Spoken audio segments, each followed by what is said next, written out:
your 10-minute warning. Big Ten TED Live starts in 10 minutes.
Welcome, Big Ten fans.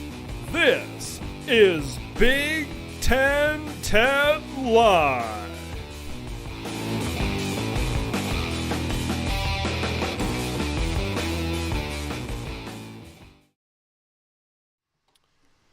Merry Christmas! Happy holidays!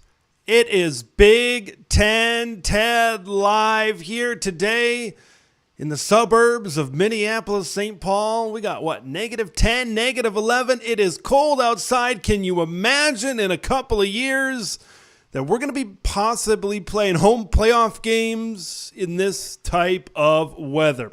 Thanks, everybody, for tuning in to Big Ten Ted Live tonight. We got a lot to talk about here tonight. If you haven't already, Twitter is a great place to interact. I post a lot of news as well. Follow at Big Ten Ted on Twitter. If you haven't already, subscribing to the channel is a great way to be notified of live streams just like this one, where the discussion out of all the things, the community posts, the polls, the uploaded videos, the live streams, and interacting with the audience is probably one of my favorite things to do. And yet here we are for this live stream. If you feel so inclined to support the channel or get your comment highlighted when the comments start ramping up here, maybe in a little bit, a super chat is a great way to do that and support the ever growth of this channel. So what are we going to talk about tonight, right? We're 2 days away until Christmas.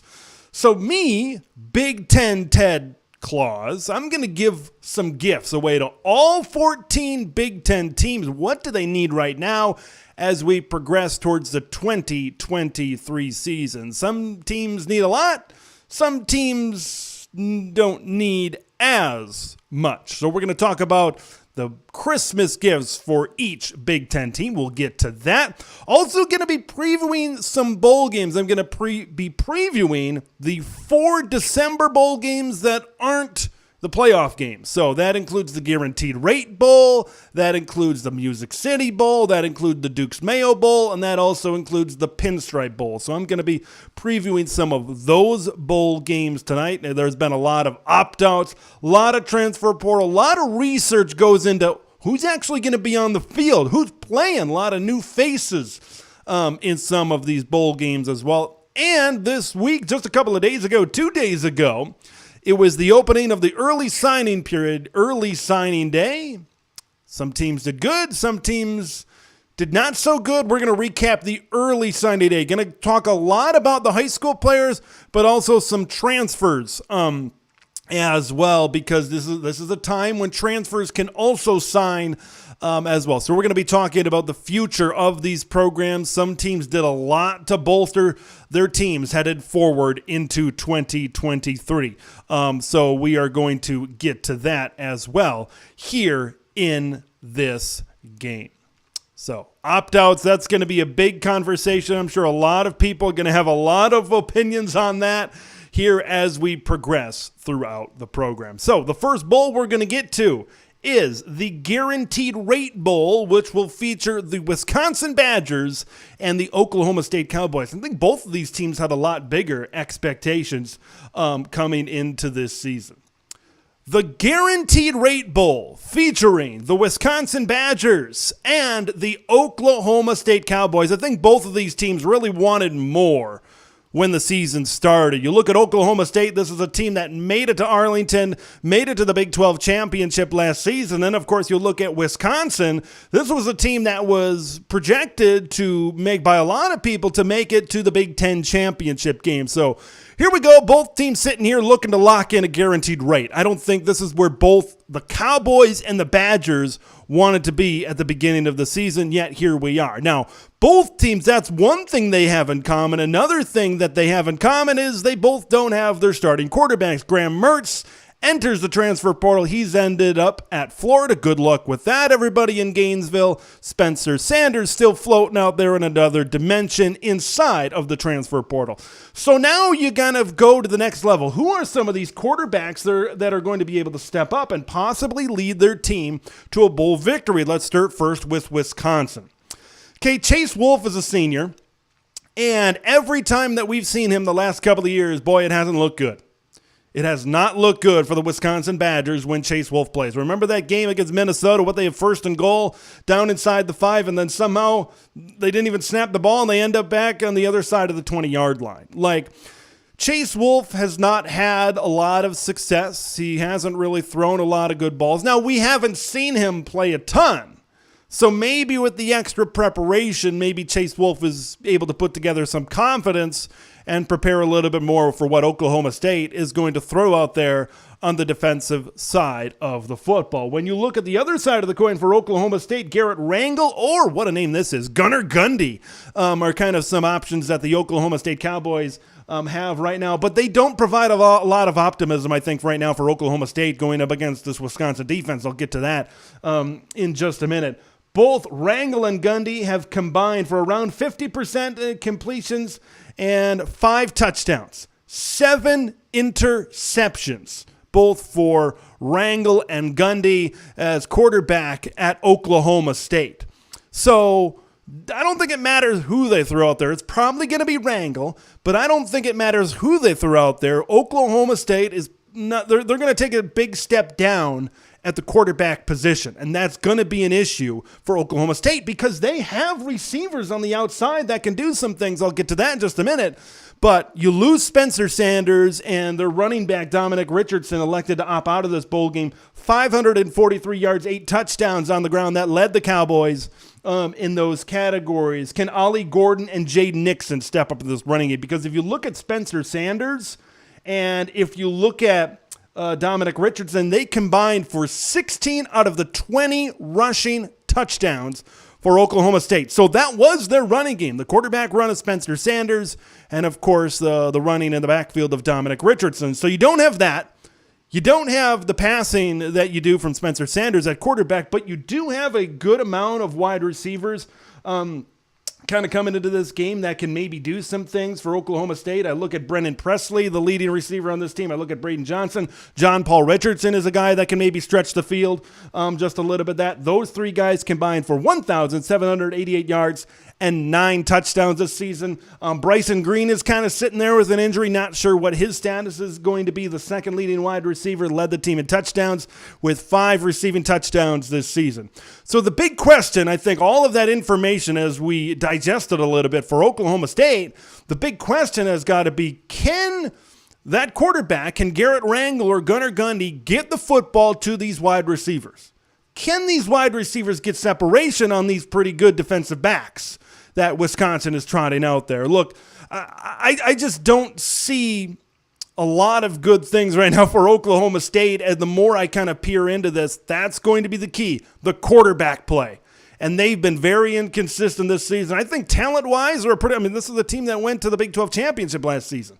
Talent-wise, I think this is a big program, but this team, for one reason or another, just hasn't been able to live up to those expectations that were set kind of last season. As long as we're talking about departures, we talked about Spencer Sanders, we talked about Dominic Richardson. You also got to talk about Mason Cobb, the leading tackler on the defensive side of the ball, entered the transfer portal, so he's going to be looking for a new home. Now, let's flip to Wisconsin, right? We talked about the receivers for Oklahoma State. Okay, and we talked about some opt-outs. Like, you have a lot of guys coming back in that secondary for Wisconsin. For this bowl game, I think that might be able to do some things. You look at Jay Shaw, John Torchio, Alexander Smith. That's a good trio of defensive backs that I think can at least cover these Oklahoma State wide receivers pretty well. I think they can contain them, and I think that's the big thing that Wisconsin's defense has to focus on is playing good man-to-man coverage against these Oklahoma State wide receivers. Look, I don't think they're super-duper game breakers at wide receivers for the Cowboys. But the Badgers just have to, and this is a Wisconsin defense that progressively got better and better and better and better as the season went on. I think they have a little bit of advantage back there in that secondary. Now, we talked about opt-outs. Keanu Benton, Nick Herbig opting out of this bowl game. Those 2 guys were the best in terms of the front 7 in this Wisconsin team. That, especially Keanu Benton. Now, Nick Herbig, he was good. Don't get me wrong. Nick Herbig was great all year long, but Keanu Benton really stepped up and I think improved his draft stock as the season went along, especially in the second half of the season. They're going to miss that pass rush. So you got to find players. Jordan Turner is a guy, the sophomore linebacker that can maybe do some things. at linebackers. But I look at Muma Jongmeta to step up. 11 and a half tackles for loss this season, second on the team behind Nick Herbig. Okay, you got 3.5 sacks this season, and 88 total tackles that led the team. I think he's going to be a guy that's going to step up. A lot of times, what these bowl games are about nowadays is seeing the future of your program. And I think he could be the future of what Wisconsin has on the defensive side of the ball. Look, for Wisconsin, I think because of what you don't have at quarterback, you got to just pound the rock with Braylon Allen. And this might be the last time we might ever see good old-fashioned Wisconsin football, right? Because of what's coming in on the offensive side of the ball. We could have, air raid type of system coming into Madison, Wisconsin. Braylon Allen, you got to ride him in this game. You got to try to pound Oklahoma State on defense. This isn't a great Oklahoma State defense. You got to try to control the clock. I think Wisconsin can do that. I think Wisconsin can kind of control the pace of play up front. I think they can defend Oklahoma State wide receivers pretty well. I think Wisconsin has the upper edge in this game, but there's a lot of uncertainty in a lot of these bowl games, and I think Oklahoma State has some uncertainty. Wisconsin has some uncertainty, and I think that can produce some crazy results in a bowl game. Should be fun, the Guaranteed Rate Bowl over in Phoenix, Arizona. Looking forward to this game because I want to see what direction that the Wisconsin Badgers are going in, right? Luke Fickell's a part of this staff. This is going to be the last appearance for Jim Leonhard, right? He's the interim head coach right now. So I want to see exactly where things are going with this Wisconsin program. I think that's something that I have an eye on as we go along. So that one's going to be just a little bit after Christmas here. So Mark chiming in. Mertz with 19 touchdowns and 10 interceptions. Won't miss him. When you look at Graham Mertz and the legacy he will leave behind at Wisconsin, I just don't think – I think it's going to be a lot of missed opportunities. Okay, and you got a guy coming in via the transfer portal and Nick Evers right now out of Oklahoma who's got a lot of, top 100 guy, 4-star guy coming into Wisconsin. Now, the offense is going to be different, and maybe that will change some things up and maybe produce some success at quarterback for Wisconsin. So, it's going to be interesting to see how this, with Phil Longo coming in from North Carolina, how this offensive implementation is going to go. Got a decent chance to pull this off. More from Mark.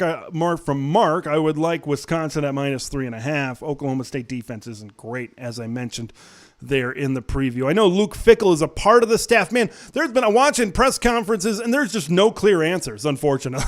It's kind of weird. Fickell's involved, but Jim Leonhard is still the coach, yet we've heard a lot. We haven't heard anything from Jim Leonhard in the lead up. It's just a very weird situation on what's going on at Wisconsin. I know Jim Leonhard wants to finish things off strong. I know he wants to, put his due diligence in, but I just don't see it right now. I don't know. It's just weird. It's just weird. That's just my opinion on the matter.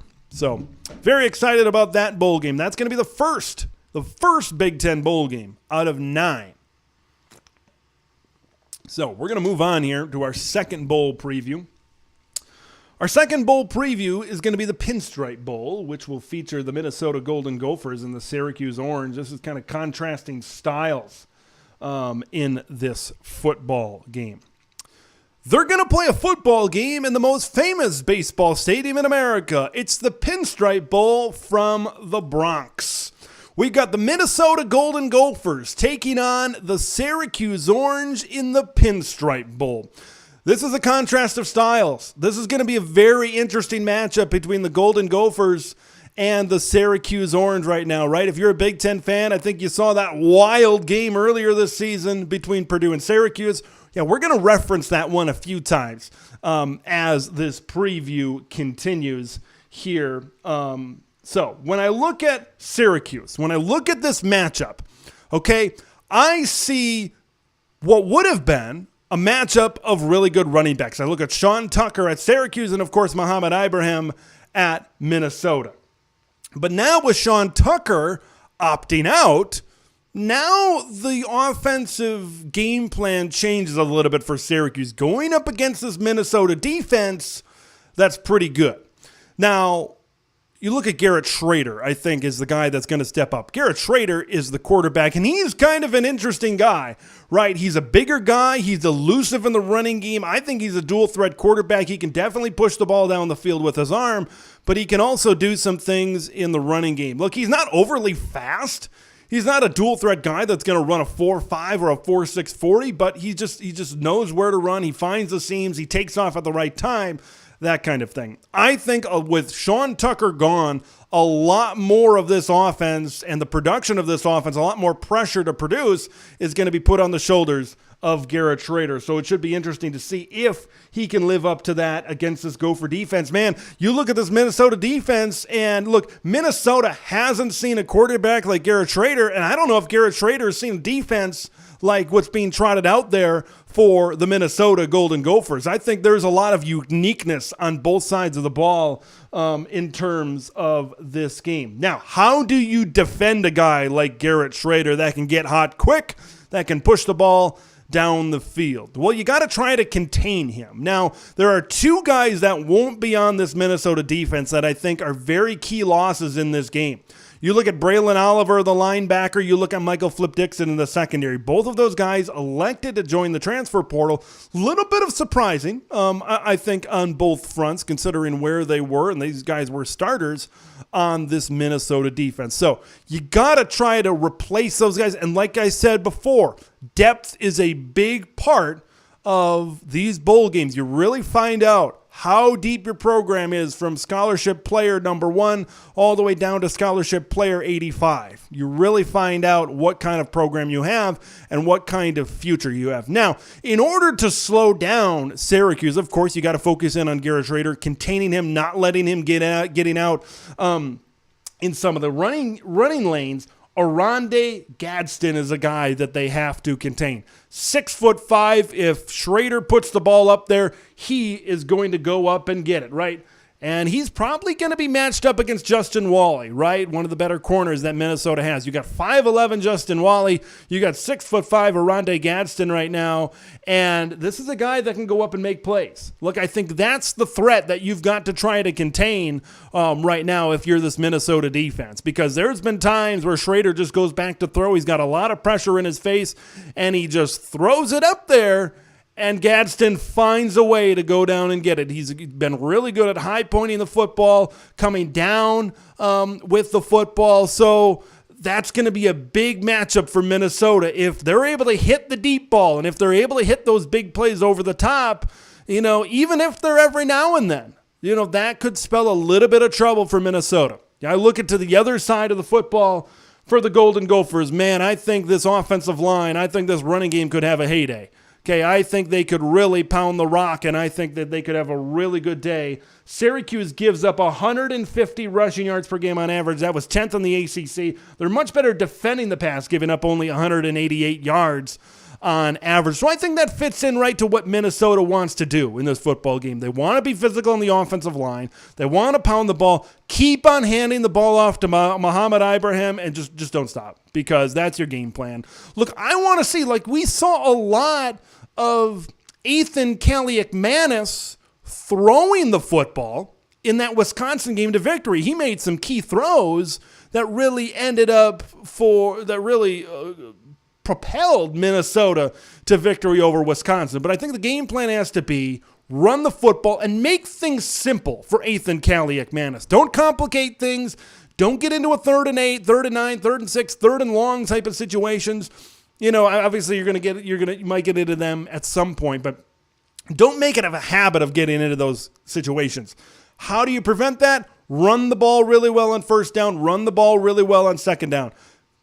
Eat up the clock. Take time of possession. Play good defense. The formula is fairly simple for Minnesota to come out with a bowl victory, but I just think now Syracuse, without Sean Tucker in this offense, they're probably going to run it a little bit more. I think Garrett Schrader is going to, they're probably going to end up throwing the ball a little bit more. Along with the Garrett Schrader running game, it should be interesting to see how Minnesota can combat that in this game. The Pinstripe Bowl between Syracuse and Minnesota should be a good one up north. I'm really looking forward to this game. Really looking forward to what the Pinstripe Bowl has, because you got two contrasting styles of what Minnesota and Syracuse want to do here in this football game. Big thanks to Mark for the super chat. Merry Christmas to everybody out there. New Year's Day is coming in, so Merry Christmas and Happy New Year. New Year's Day is right around the corner as well, and you know what that means? A lot of college football. Mo Ibrahim, as of now, is playing. That could change, but you would think by now he would have made a decision. But yeah, if he does play, I think it's going to be a big day, definitely, for Mohamed Ibrahim. So Minnesota taking on Syracuse in that bowl game. I like these bowl matchups, right? You look at Wisconsin and Oklahoma State. You got two teams that I think maybe had better expectations, better thoughts of what their season might be at the beginning of the season. I look at Minnesota and Syracuse, the contrasting styles. I think that could be interesting as well. Let's move on here. What's the bowl game we got next here? Let's see what we got on the old rundown. I'm going to go next to the Duke's Mayo Bowl. That we got two former ACC rivals going at it. That's North Carolina State taking on Maryland. This is a very interesting matchup. Very interesting matchup here between the Wolfpack and the Terrapins. In Charlotte, someone's going to have some mayo dumped on them. Is it going to be Dave Doran at NC State, or is it going to be Mike Loxley at the University of Maryland? That's right. It is time for the Duke's Mayo Bowl, the Maryland Terrapins and the North Carolina State Wolfpack. This is a ranked NC State team, 8-4, number 23 in the country. I think this is a decent challenge for the Maryland Terrapins. Now, we'll talk about NC State and the issues that they're kind of having as well right now, but let's dive into what exactly we're going to find in this jar of mayo. Maryland's greatest strength possibly has opted out of this bowl game. That's three really good wide receivers. I think the thing that made this Maryland offense so dynamic kind of all season long was their ability to get it to multiple wide receivers. And now you have Dante Demas, you got Jacob Copeland, you got Rakeem Jarrett all opting out of this bowl game trying to prepare for the NFL. Over 1,000 yards and 6 touchdowns combined from all of those guys. So you got to find a way to replace that quickly for Maryland. And the answer might surprise you. Now, before we get to that answer, you got to look at Deshaun Jones. He was the leading wide receiver for this season in a room full of really good wide receivers. Okay, and then you take a look at Corey Dyches, the tight end. I think he really stepped up this year. I think we knew that Maryland would have a lot of good wide receivers, but what Corey Dyches has done at tight end, especially some long throws down the field, the deep ball, I think he's provided a different threat for Maryland in this passing game. So those are the two guys. Look, you don't have as much guys.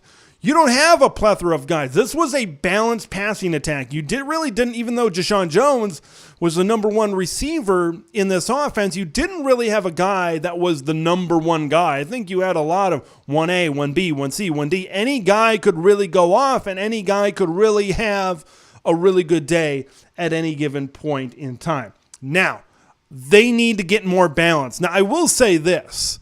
They've done a really good job. Maryland has done a really good job balancing out their offense this season. They've been able to run the ball better with Roman, especially Roman Hemby. Also look at Antoine Littleton and Ramon Brown. Because of what they're losing in the wide receiver room, this is a running back room that really needs to step up. And I think all three of these guys could and should see the field with a lot of playing time in this game. So you need more balance. Even though Talia Tagovailoa can throw the ball down the field like nobody's business, it's just because of the lack of weapons, you need to create some semblance of a running game. I think the running game is going to be more important than some people really think coming into this game. So if they can't run the football, I just don't know if they have the weapons to separate from what North Carolina State is throwing out there on the defensive side of the ball. Let's talk about the Wolfpack, right? You talk about the quarterback position. Talia Tagovailoa pretty solidified over there. NC State, man, they've trotted out, 4 or 5 guys there this season? Of course, it started with Devin Leary. He was one of the top quarterback prospects in this recent transfer portal. He was injured at some time, I think, in October, and then, of course, now he's since transferred to Kentucky. Then you throw out M.J. Morris, but he did pretty well. 7 touchdowns and 1 interception in his stint as the North Carolina State quarterback. And then he gets hurt. Then you throw in Ben Finley for the last game of the season, and he played great in the season finale in a win over a ranked North Carolina team. So I think is it going to be MJ Morris? Is it going to be Ben Finley? I think North Carolina State will be good. I think no matter what direction they go in at quarterback. Now, one thing that is key to this North Carolina State passing attack is the loss of Devin Carter at wide receiver. He's opted out of this bowl game, 25 receptions, 406 yards, and 2 touchdowns for the receiver. So they got to find another guy to step up, and that guy definitely is Thayer Thomas. He's the team's leading wide receiver, 53 catches, 588 yards, and 4 touchdowns this season. A key for Maryland is going to be Jacorian Bennett, this team's top defensive back at corner. Can Jacorian Bennett match up with Thayer Thomas and find a way to slow him down? You go back to that Purdue-Maryland game earlier this season, Jacorian Bennett found a way. He found a way to lock in on Charlie Jones. And, Charlie Jones still had a decent day, but he didn't have the explosive day that really could have, I think Purdue ended up winning the football game anyway, but you need to try to contain Thayer Thomas to try to have a good day at the office right now if you're the Maryland Terrapins. Look, these are 2 offenses that are going to look to throw the football. You look at NC State, they're 12th in the ACC in rushing.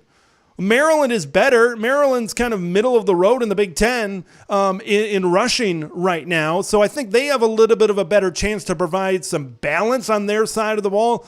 I like how, like I said before, I like how they've implemented some offense this season. And then you take a look at this is the time to movement. It's player movement, but it's also coaching movement. Tim Beck.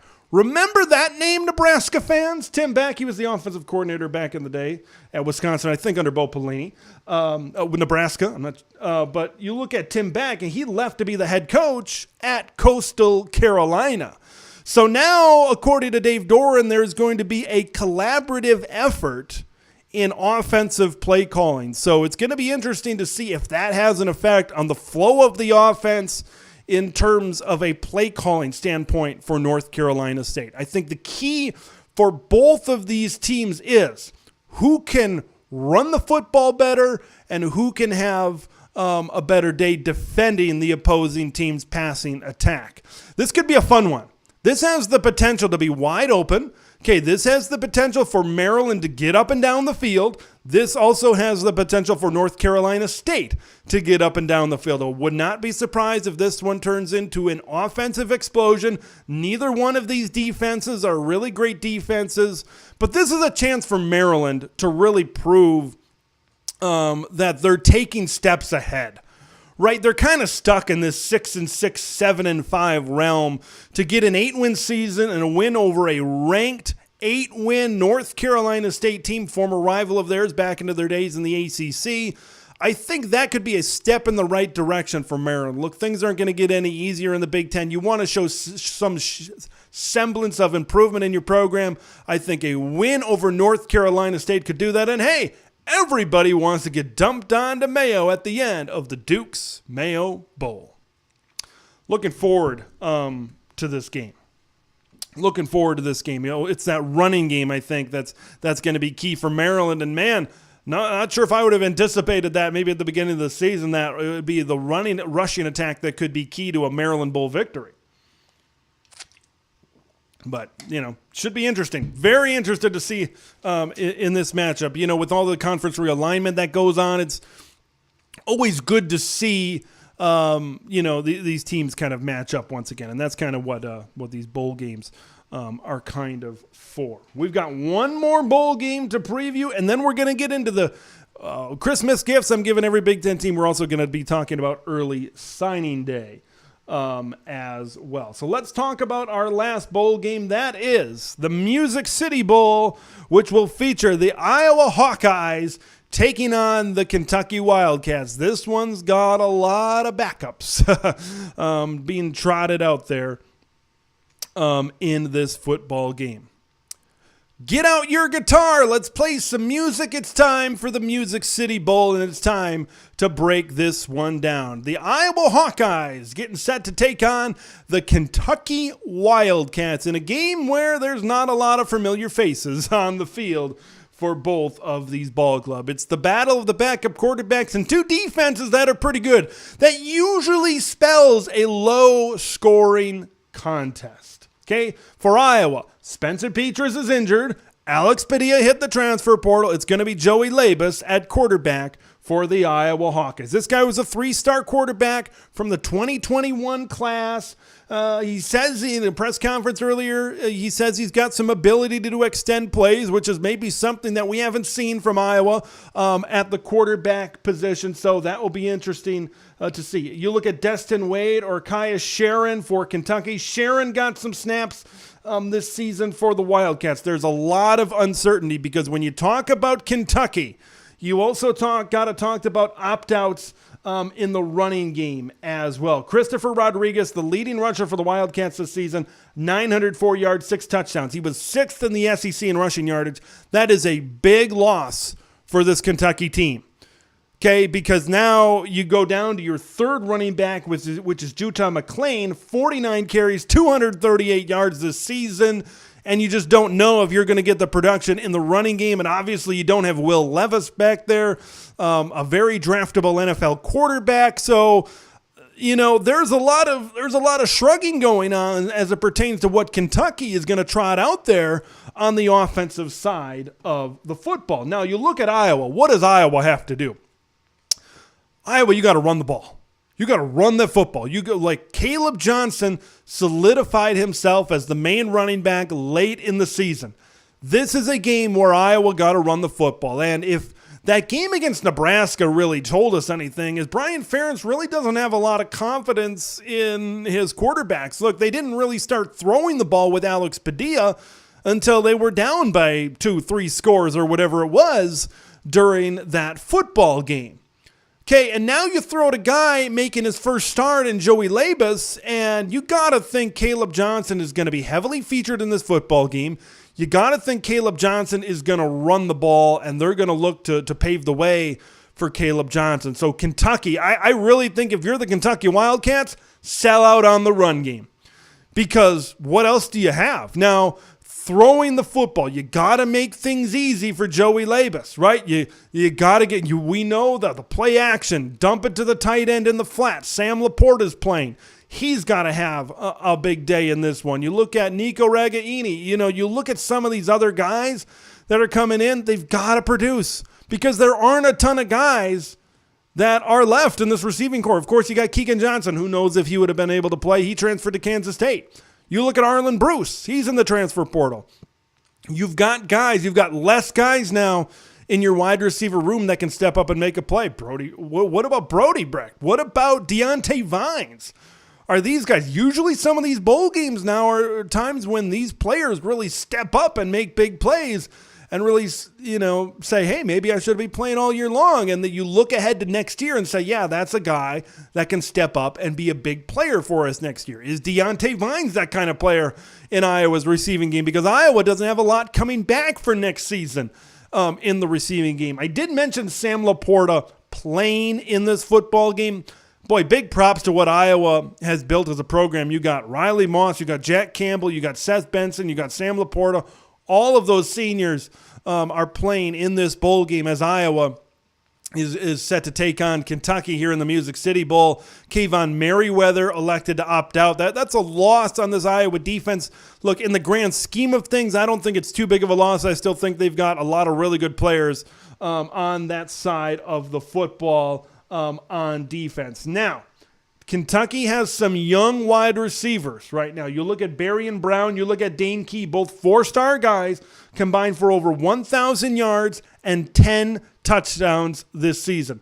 When I look at this game, I honestly think Iowa can play really good in the secondary. You got young wide receivers against talented defensive backs like a Quinn Schulte, like a Cooper DeJean, like a Riley Moss. Man, you look at experience versus, not a lot of experience. I think Iowa holds the matchup. I think Iowa holds the advantage, right, when they're on defense. I think they hold a big advantage over the Kentucky Wildcats right now. It's just, can Iowa do enough on the offensive side of the ball to pose a threat to this Kentucky defense? Can Iowa do enough to move the football down the field? What happens if they can't run the ball with Caleb Johnson? What happens if they get into 3rd and long with Joey Labus? We've seen when they can't run the ball, like look what happened during that Nebraska game. I know they made a comeback late in that football game, but you look at the Iowa Hawkeyes in this game, and I'm just not sure what I'm going to see out of Joey Labus. That he could come out and he could be throwing the ball pretty well, move the ball up and down the field, and all could be good. Or he could not.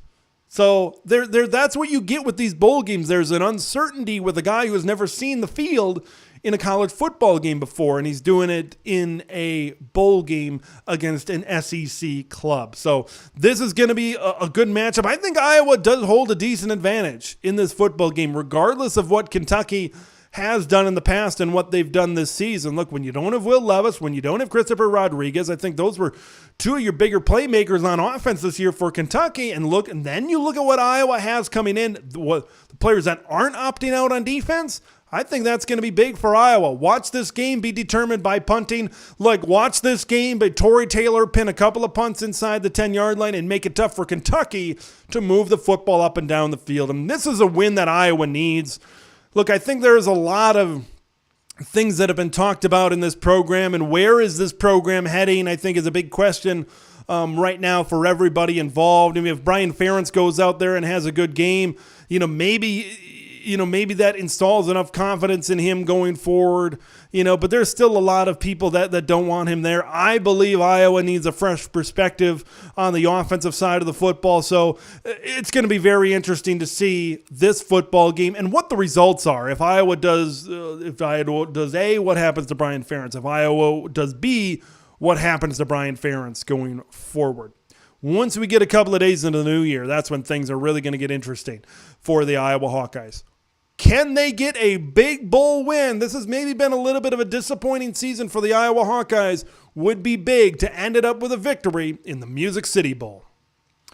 Yeah, this is intriguing. This is a very, very intriguing game because you just don't know what you're going to get. There's so many. When I'm looking and I'm doing these bowl previews, there's so much uncertainty. I think that's what makes it tough for someone in my position to kind of preview bowl games. And now that we got those 4 bowl games out of the way, I can say man, it's hard because a lot of times, for me, obviously I watch the Big Ten football during the season, don't watch a ton. I try to keep up to date on the other conferences and who's good, but especially in some of these lesser known bowl games, it's really hard to keep track. It's really hard.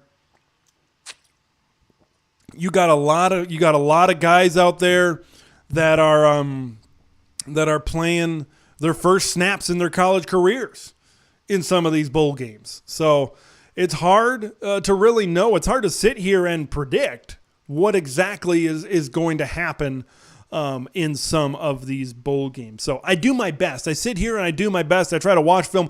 A lot of it's going back to 24/7 Sports. It's going back to On3. It's looking at recruiting rankings right now. And so, so that's kind of how it is. And that's just kind of the day and age we live in here in college football.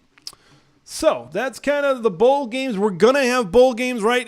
Those playoff games are going to be on New Year's Eve. So I'm going to have later on during this next week, not sure. I'm kind of looking at the calendar here. Maybe Wednesday, maybe Tuesday or Wednesday. Not sure exactly when, but I'm going to have a preview of the Fiesta Bowl and the Peach Bowl. So I'm going to have previews of those 2 bowl games, those playoff games, of course, both involving Big Ten teams.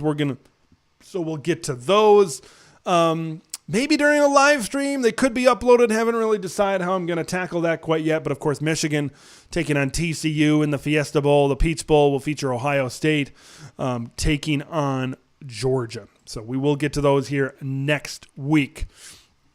Been putting in my time in the film room to try to figure those games out. So I'm in the holiday spirit. Not sure if you guys are, but I am. I'm in the holiday spirit. You know what I do when I'm in the holiday spirit?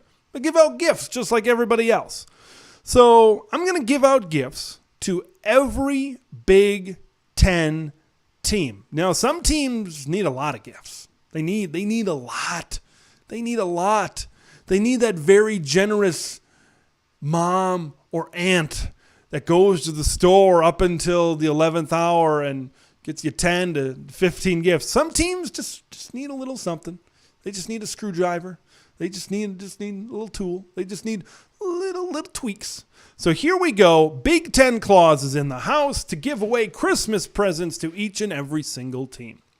Merry Christmas. Big Ten Claus is in the house to give away Christmas presents for all of the Big Ten teams. Some teams need a lot. Other teams maybe just need a little bit. So what does each Big Ten team need to be successful going forward into the future? Let's start with the University of Michigan. They need handcuffs because they need to keep Jim Harbaugh in Ann Arbor, Michigan. The Indianapolis Colts head coaching vacancy is open. So whatever you can do to keep Jim Harbaugh in Michigan, that he's doing a great job with this transfer portal class, you need to keep Jimmy H in Ann Arbor. That is a big key for Michigan going forward. Rutgers, they need a quarterback wizard. Because we've seen Greg Schiano, we've seen Rutgers be pretty good on defense. We've seen them be physical. We've seen them run the ball decent at times. It's just the development of Gavin Wimsatt is a big point of emphasis right now for this Rutgers football program. Okay, you've identified the guy that you want at quarterback that you think that can take your program to the next level, maybe consistently get you to bowl games. Now you just need someone to develop him. Maybe he's on the staff, maybe he's not. But you need Gavin Wimsatt to develop, no question about that. Let's move on to Nebraska. What am I gifting Nebraska? I'm gifting them a tackle box because they might be playing in a bowl game right now if they could have tackled earlier in this season. So you got to wrap up, you got to tackle. And I think Matt Rule is bringing back some of those fundamentals of Nebraska football back to Lincoln, Nebraska. And you know what else about a tackle box? You kind of dig in and you see things that you haven't seen in a while at the bottom of your tackle box. And Nebraska, you just got to keep digging. You got to keep digging to things you haven't used in a while. Maybe toughness, maybe physicality, maybe protecting the football, maybe special teams. You got to dig deep into that tackle box that I'm gifting you. And maybe you'll find some things that Nebraska teams of old have used and have found success with. For Purdue and Illinois, I'm gifting a transfer quarterback. Even though Purdue has 2 4-star quarterbacks sitting there in their quarterback room, I still think this is a team with what they have coming back, that this is a team that could use a transfer quarterback. I'm just not sure if Michael Alaimo or Brady Allen right now is ready for the limelight of Big Ten football. I think there are transfer quarterbacks out there. You look at Hudson Card, you look at Luke Altmaier. I know Grayson McCall, the Coastal Carolina transfer, I think could possibly come to a Big Ten program. So I think those are guys that you can kind of build around, both at Illinois and both at Purdue. I think both of them could benefit from transfer quarterbacks to keep their success going in the right direction without having to go backwards too much. For Northwestern, now I'm giving teams maybe something that they don't already have. For Northwestern, I'm gifting hope because they don't really have hope right now. A lot of teams out there have hope. They have hope that they're going to make it to a bowl game. They have hope that they're going to make the college football playoff. They have whatever, that they're going to get to a certain point where they determine success. Right now, with Malik Washington transferring to Virginia, with Peter Skoronski in the NFL draft, and Evan Hull going to the NFL as well, there's not much there. The cupboard is pretty there for Northwestern. I know they had a decent recruiting class this season. They've had decent recruiting classes, but things are pretty bare right now for Pat Fitzgerald, and things are pretty scary right now in Evanston, Illinois. I just want to give you hope. I want to give you something to hold on to. That's what I want. That's what I want to give you, Northwestern. Maryland, I want to give you consistency and health because it's been the health of Taulian Tagovailoa that has maybe set him back and maybe set the team back a little bit at times this season. and some consistency. Whether it's consistency in what they want to do on offense, whether they want to run the football a little bit more, do they want to throw it, just some consistency overall, right? And having consistency, I think, creates an identity in your program. And we're just not sure. Maybe Maryland's a little bit of a tweener. Are they going up or are they going down? It's just, we're not sure. Some consistency and some health could benefit the Terrapins, no question about that. For Ohio State, I'm gifting you a college football playoff semifinal victory, okay? Because after that loss, that second straight loss to Michigan, everybody's coming down on Ryan Day, and everybody's coming down in this Ohio State program. Just imagine how things would flip, how much better the Buckeye fan base would feel about their team and about their program if they can find a way to beat Georgia and if they can find a way to get revenge over Michigan and somehow, some way, find their way and bring home the national championship trophy. That would really change the narrative about Ohio State. That's what I'm gifting the Ohio State Buckeyes. For Iowa, I am gifting you a fresh football perspective. However you find that. Whether it's Kirk giving his son a talking to and saying, Brian, you got to get with the times, or whether it's Brian Ferentz just not being there at all. On offense, they've got to find somehow, some way, a fresh football perspective. If that's Cade McNamara coming in from another place and Eric Hall coming in from Michigan and providing their perspective from Michigan, maybe that's it. Maybe it's someone else on this coaching staff. It doesn't matter where it comes from. It's just they need a perspective that's different. I feel like they've been stuck for a while, and the Ferentzes have been there for so long. It's just they want to do things their way. I kind of feel that's kind of how it is right now with Iowa. Having a fresh face in there, having a new perspective on football, I think could really benefit the Iowa Hawkeyes. Let's talk about Indiana. What is Indiana? I am gifting you basketball success because, to be honest with you, you've probably forgotten that you've had a football program. Okay, and there's been a lot of hype around Indiana basketball so far this season, right? Connor Bazelak transfers out of the program at Indiana.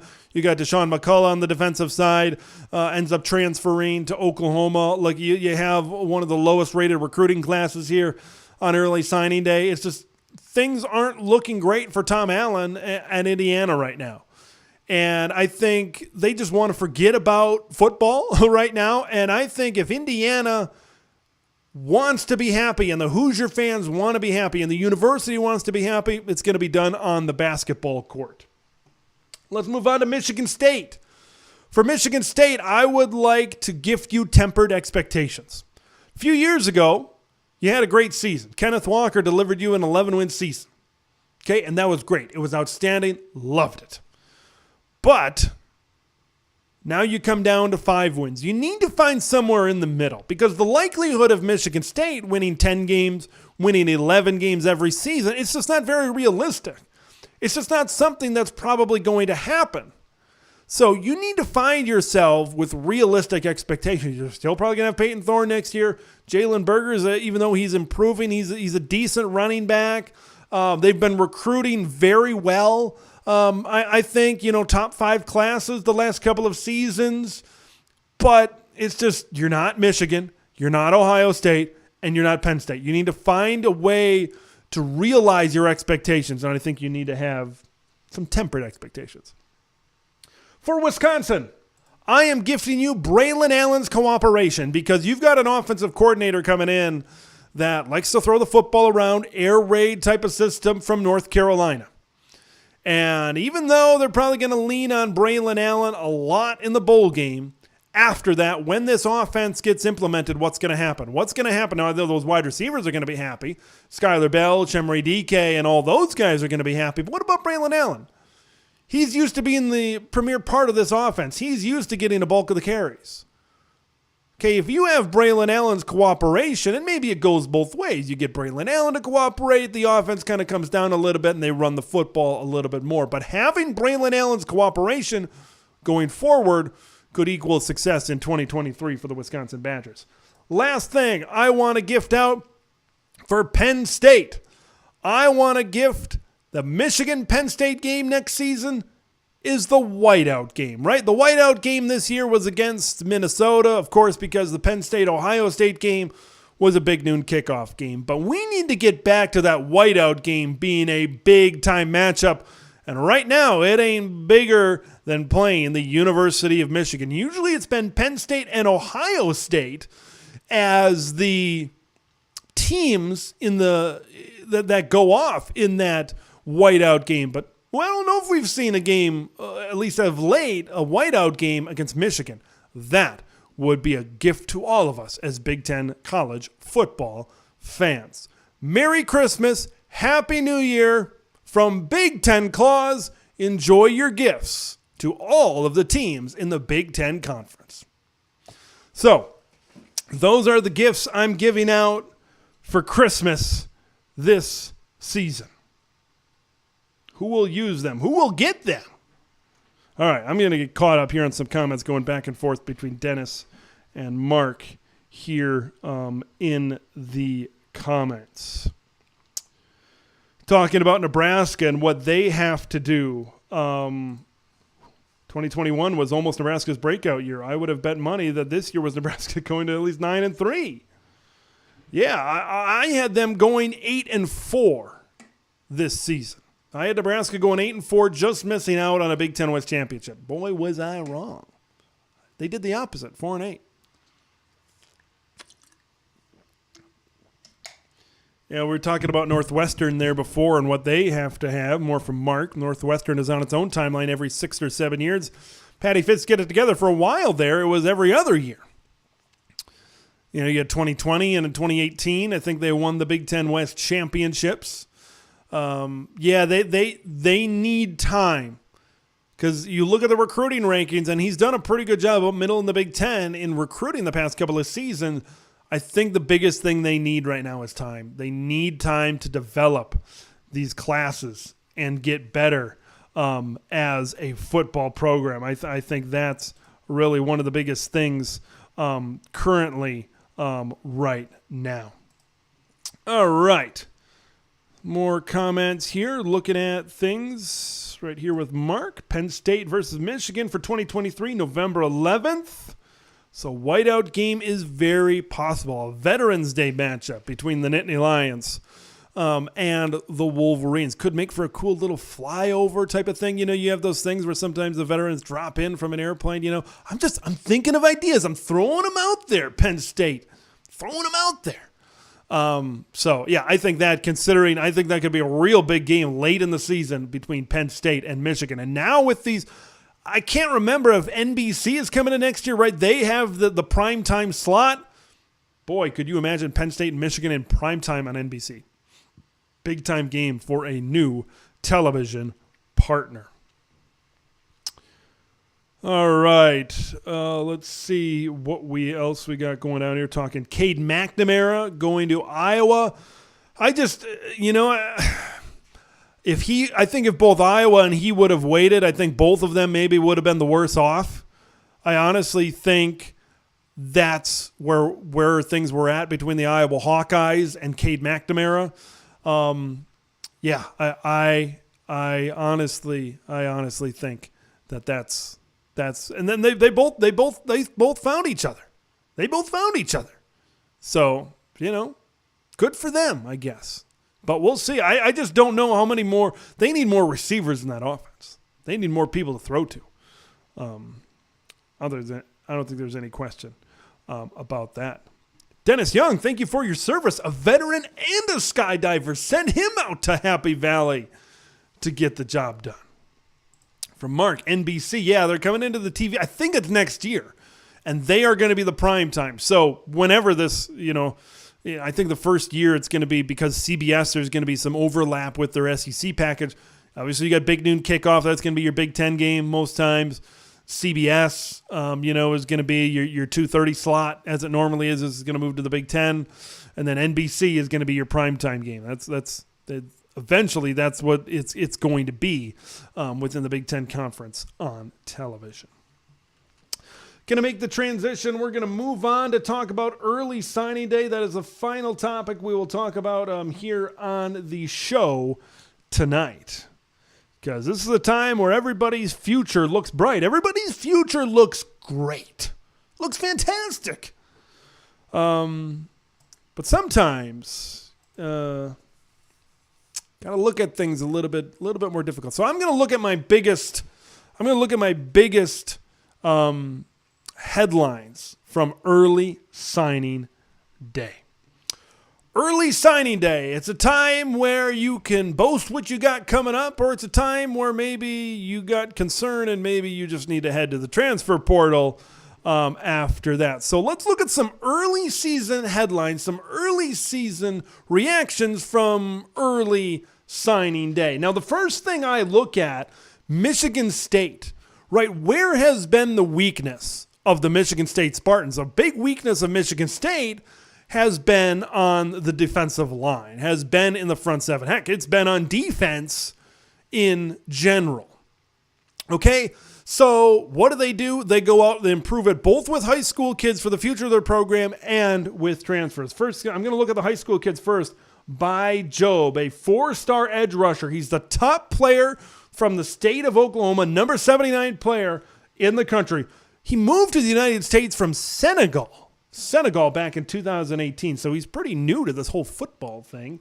As a junior in high school, he had 16 and a half sacks. Very explosive off the line. Strength to keep on going when he gets tied up with an offensive lineman. He can line up on the inside of the D-line. He can line up on the outside of the D-line. Watch him on tape. I really like what he brings to the table. There's a couple other more 4-star guys on the defensive line in this class for Michigan State, including Jalen Thompson on the defensive line. But then when you look at the transfer portal, Tumishe Adelie, the transfer edge from Texas A&M. He was the 39th ranked player in the country in the 24/7 recruiting class a few years ago. Played defensive tackle at Texas A&M. When you talk about plug and play guys, he's the guy that can come in right away on this Michigan State defensive line and make a big time impact right away. He's the guy that can get the job done. I don't think there's any question about that. So Michigan State, they saw a weakness on their defensive line, and they're trying to repair that hole. It's been the Michigan State defense, I believe. They played decent in spurts, but for the most part, the Sparty defense has really trailed behind, and it really has not been very good. And I think that's where Michigan State has to get better. It's got to be the defensive side of the ball. I think they've done it in their high school recruiting class. They're doing it in their transfer class. They've got some of the most transfers coming in so far in all of college football. I'm going to transition. Another headline I looked at. Matt Rule is setting a tone for what's to come at the University of Nebraska. I'm going to get to a couple of kids here. Malachi Coleman, that was such a huge hold for Nebraska, right? He decommitted, opened up his recruiting. Then you bring in a guy that he goes to, visits Colorado, Deion Sanders, Lamborghinis, whatever, all the stuff that goes along with the Deion Sanders recruitment package. And then that's where I thought, oh boy, here we go. Maybe things are going to flip. But Matt Rule comes in, he sticks to his guns, and he gets Malachi Coleman to stay on signing day. Look, this guy is going to be a great player. Like, you took a look at what Trey Palmer did, breaking all those records. Maybe Malachi Coleman is the next guy that can come in and be explosive for this Nebraska football team. 6'5", lanky. He's got that track speed on him. And keeping a local kid at home is what Matt Rule wants to do. He's been tweeting out pictures of going all across the state of Nebraska from east to west, and every city that I've never been to. I've just traveled across the state on I-80, so I've seen all of those cities. But he has done the legwork. He has done the job to make those Nebraska kids want to stay at home. And you look at those Nebraska kids, he's got the number 1, number 3, and number 4 players in the state coming to the Huskers, right? You look at Maverick Noonan, the number 3 player in the state. He's an edge rusher out of Omaha. You look at Gunnar Gatula, an interior offensive lineman out of Lincoln Southeast, the number 4 player in the state. He's establishing a trend where these Nebraska kids are going to want to stay home. Like, if you look at high school guys, like, Omaha isn't a bad market. You'll get the occasional 4-star guy. If you get Omaha and if you get Lincoln, like, you've got decent players, within an hour of campus of Memorial Stadium. If you can own those areas, Omaha and Lincoln, that could be a really good base. And then, of course, you go out into the other parts of Nebraska. You go out into Kearney. You go out west and try to find, some of these other players at some of these smaller schools and some of these smaller cities that are playing good high school football. He said it in a press conference, you want kids to dream to wear that N on the side of their helmet in the side of Nebraska. And it's crazy. It's crazy to me that the guy that played at Nebraska, that was from Nebraska, did not really have that mindset. High school coaches have said that said, hey, it's nice to have the Nebraska head coach in our office. So that's one thing I took from signing day. Iowa, losing out on Caden Proctor. That was a big headline from the early signing period. Look, Caden Proctor said he thought he was settling. He wanted to go to a place where he could compete for championships and play a decent amount right away. Like, this is the best guy that's ever played high school football in the state of Iowa. Caden Proctor is a guy that, Iowa was really hinging on him to really improve that offensive line and really build around him at the tackle position and really build around him on that offensive line. This hurts. It's kind of just another gut punch to Iowa football this season, and it's just another indication of the direction, maybe the lack of direction, and maybe they're not going in the right direction down there in Iowa City with the black and gold, and maybe it just signifies another need of a change of a fresh perspective in Iowa City. Like, this is a developmental program. I think this is kind of what we learned. Like, they've had decent classes in the past. This year they had no 5 stars and no 4 stars. So it's just a bunch of 3 stars in this class for Iowa. This is a developmental program. They recruit a lot of local kids that want to stay in the state. And I think that's maybe the perspective that you need to get. Look, of course you want to go out there and you want to get really good recruits, but man, you look at where Iowa's playing right now, you look at the box that they're in maybe, and you got Matt Rule and doing what he's doing. You got Luke Fickle, who's doing a decent job in recruiting. It's going to get tougher to recruit to Iowa. This needs to be a developmental program going forward. And it has been. I will say that. It has been a developmental program. It just needs to continue doing that because they've been able to develop some pretty damn good players over the years. For the second straight season, Penn State has had a better recruiting class than the University of Michigan. Last year, Penn State, they went and got their skill players. They got Drew Allar, the great quarterback. They got Katron Allen and Nick Singleton, who had a fantastic season this season. And Caden Saunders, a wide receiver, 4-star last year, top 100 guy. Didn't see a ton of playing time, but I think he could have some impact on this passing game in the future. This year, they're beefing up with number 1 guys in their respective states on the offensive line. Javen Williams, top player in the state of Pennsylvania, number 35 in the country. He's the top interior lineman as well in the country. You look at Alex Burkmeyer, top player in the state of Virginia, number 50 in the country, and the number 3 interior lineman. You see where I'm going with this? You get your skill players. And they did a great job last year doing that. I think Drew Allar is going to be the best quarterback at Penn State that we've seen in some time. And of course, the running backs and those skill guys that I mentioned before. And now you take a look at these interior linemen. Now you look at these linemen.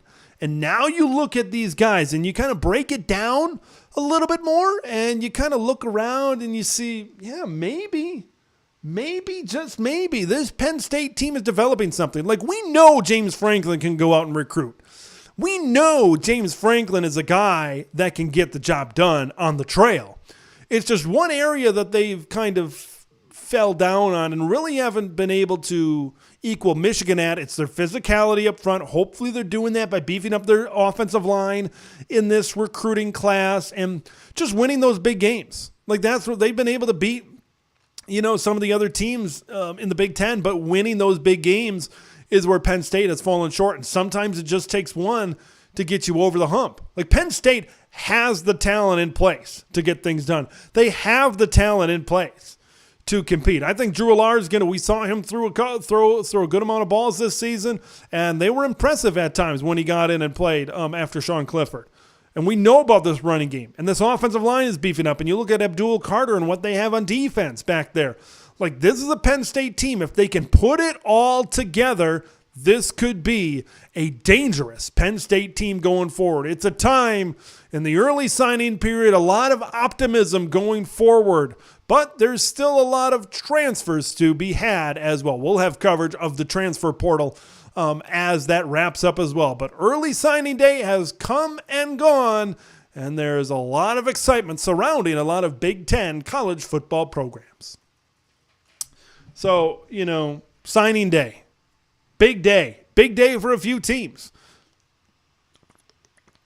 It was really hard, I thought, for Purdue to have a decent season. Ryan Walters was hired pretty late in the process. Wisconsin still was kind of at the bottom. They got a couple of guys in there to kind of flip around and do their thing. I look at Minnesota had a decent class. Illinois, kind of middle of the road in the Big Ten. But I was very impressed with Nebraska, right? Getting a top 35 class in that short period of time. That's why it's so important now to hire these coaches early. Hire them right after Thanksgiving. Hire them right after the regular season to really get going on recruiting.